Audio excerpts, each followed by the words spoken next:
मैं आपको प्रणाम करता हूँ, वंदन करता हूँ। आपने साईं चरित के पूरे अध्याय सुनकर उसका सार भी समझा। ये अंतिम अध्याय है। 51वां अध्याय, जिसे 52वां अध्याय कहा गया है, हेमाडपंत ने इसे 52वां अध्याय निरूपित कर दिया। 39वें अध्याय को दो भाग में बांटा है और ये मूल ग्रंथ का 52वां अध्याय है और इसमें फल श्रुति है। मैं इसे पठन करना चाह रहा हूँ। इसमें साईं चरित के पठन से जो जो फल प्राप्त होते हैं उन फलों को सुन लीजिए। ये अंतिम अध्याय साईंनाथ महाराज की कृपा से आज पढ़ा जा रहा है। इसे ध्यान पूर्वक सुन लीजिए। बोले सच्चिदानंद सदगुरु साईंनाथ महाराज की जय। श्री गणेशाय नमः। श्री सीतारामचंद्राय नमः। श्री सदगुरु साईनाथाय नमः। अध्याय 51 उपसंहार। अध्याय 51 पूर्ण हो चुका है और अब अंतिम अध्याय लिखा जा रहा है। मूल ग्रंथ का 52वां अध्याय लिखा जा रहा है। इसमें हेमाडपंत ने अंतिम समालोचना की है और उसी प्रकार सूची लिखने का वचन दिया है, जिस प्रकार की अन्य मराठी धार्मिक काव्य ग्रंथों में विषय की सूची अंत में लिखी जाती है। अभाग्यवश हेमाडपंत के कागज पत्रों की छानबीन करने पर भी वह सूची प्राप्त न हो सकी। तब बाबा के एक योग्य तथा धार्मिक भक्त, ठाणे के अवकाश प्राप्त मामलतदार श्री बीबी देव ने उसे रचकर प्रस्तुत किया।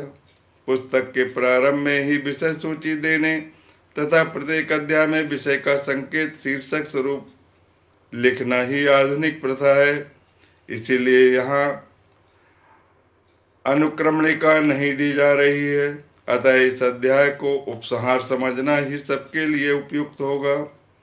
अभाग्यवश हेमाडपंत उस समय तक जीवित न रहे कि वे अपने लिखे हुए इस अध्याय की प्रति में संशोधन करके उसे छपने योग्य बनाते। श्री सदगुरु श्री साईनाथ महाराज की महानता।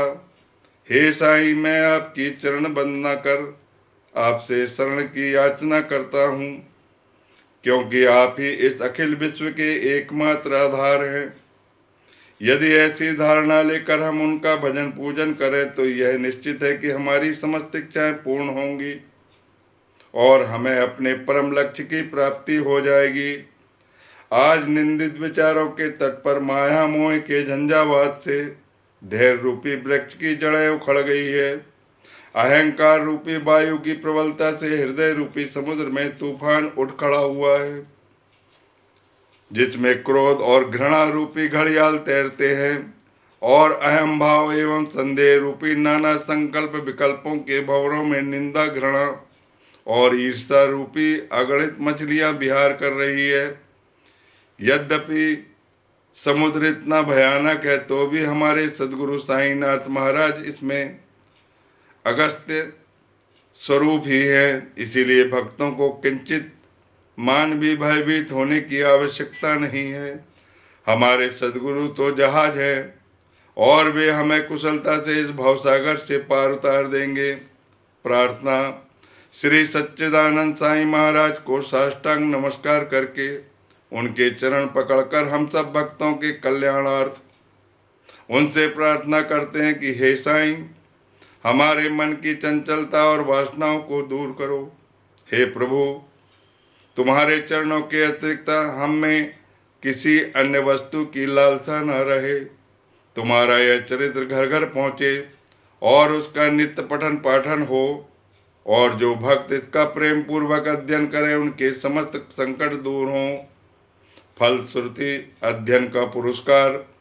अब इस पुस्तक के अध्ययन से प्राप्त होने वाले फल के संबंध में कुछ शब्द लिखूंगा। हेमाडपंत लिखते हैं, इस ग्रंथ के पठन पाठन से मनोवांछित फल की प्राप्ति होगी।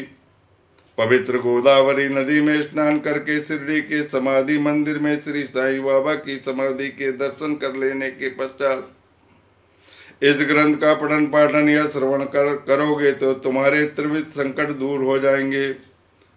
समय समय पर श्री साईं बाबा की कथा वार्ता करते रहने से तुम्हें आध्यात्मिक जगत के प्रति अभिरुचि हो जाएगी और यदि तुम इस प्रकार का नियम तथा प्रेम पूर्वक अभ्यास करते रहे तो तुम्हारे समस्त पाप अवश्य नष्ट हो जाएंगे। यदि सचमुच ही तुम आवागमन से मुक्ति चाहते हो तो तुम्हें साईं कथाओं का नित्य पठन पाठन स्मरण और उनके चरणों में प्रगाढ़ प्रीति रखना चाहिए। साईं कथा रूपी समुद्र का मंथन कर उसमें से प्राप्त रत्नों को दूसरों को वितरण करना चाहिए, जिससे तुम्हें नित्य नूतन आनंद का अनुभव होगा और श्रोतागण अधः पतन से बच जाएंगे। यदि भक्तगण अनन्य भाव से उनकी शरण में आए तो उनका मैं नष्ट होकर बाबा से अभिन्नता प्राप्त हो जाएगी, जैसे कि नदी समुद्र से मिल जाती है। यदि तुम तीन अवस्थाओं जागृति स्वप्न और निद्रा में किसी भी एक में साईं का चिंतन में लीन हो जाओ तो तुम्हारा सांसारिक चक्र से छुटकारा हो जाएगा। स्नान कर प्रेम और श्रद्धा युक्त होकर जो इस ग्रंथ का 1 सप्ताह में पठन समाप्त करेंगे उसके सारे संकट दूर हो जाएंगे, या जो इसका नित्य पठन या श्रवण करेंगे उन्हें सब भयों से तुरंत छुटकारा मिल जाएगा। इसके अध्ययन से हर एक को अपनी श्रद्धा और भक्ति के अनुसार फल मिलेगा, परंतु इन दोनों के अभाव में किसी फल की प्राप्ति होना संभव नहीं है। यदि तुम इस ग्रंथ का आदर पूर्वक पठन करोगे तो श्री साईं प्रसन्न होकर तुम्हें अज्ञान और दरिद्रता के पास से मुक्त कर ज्ञान धन और समृद्धि प्रदान करेंगे। यदि तुम एकाग्र चित्र होकर नित्य एक अध्याय ही पढ़ोगे तो तुम्हें अपरिमित सुख की प्राप्ति होगी। इस ग्रंथ को अपने घर पर गुरु पूर्णिमा, गोकुल अष्टमी, रामनवमी, विजयदशमी, दीपावली के दिन अवश्य पढ़ना चाहिए। यदि ध्यान पूर्वक तुम केवल इसी ग्रंथ का अध्ययन करते रहोगे तो तुम्हें सुख और संतोष प्राप्त होगा, मौलिक आनंद की प्राप्ति होगी और सदैव श्री साईं चरण बिंदों का स्मरण बना रहेगा। और इस प्रकार तुम भवसागर के सहज ही पार हो जाओगे। इसके अध्ययन से रोगियों को स्वास्थ्य, निर्धनों को धन, दुखी पीड़ितों को शांति मिलेगी तथा मन के समस्त विकार दूर होकर मानसिक शांति प्राप्त होगी।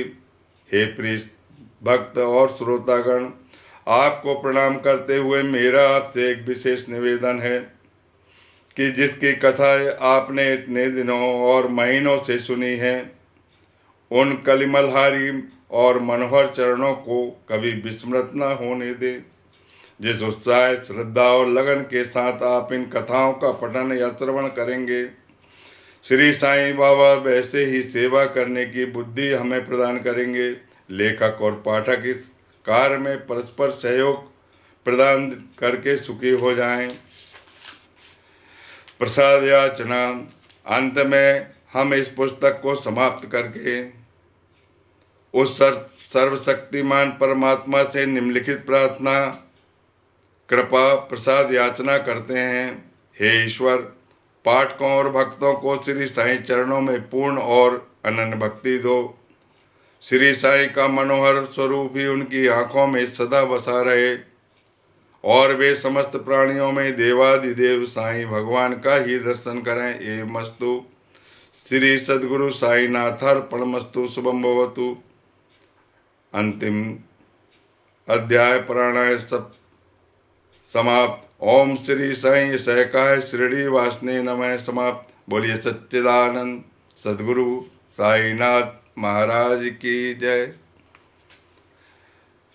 ये फलश्रुति आपका कल्याण करेगी। साईं चरित का अध्ययन नियमित थोड़ा करो, लेकिन प्रेम पूर्वक, भक्ति पूर्वक, हृदय से सद्गुरु की प्रतिमा को विचलित ना होने दो और धारण करके उनका सदैव चिंतन करते रहो। आपका कल्याण निश्चित है। आपने ये फलश्रुति सुना, आपका कल्याण निश्चित होगा। त्रिवार कहता हूँ, निश्चित होगा, निश्चित होगा। बोलिए सच्चिदानंद सद्गुरु साईनाथ महाराज की जय। इसके बाद हम एकनाथ चरित्र, जो बाबा का सबसे अच्छा उपदेश है, एकनाथ चरित्र, एकनाथ जीवनी पढ़ेंगे। एकनाथ जीवनी पढ़ने में आपका कल्याण निश्चित होगा।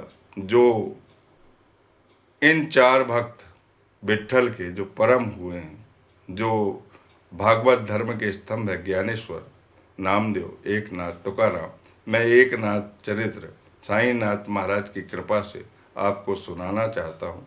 कृपया उसे अब सुनेंगे अगले वीडियो में।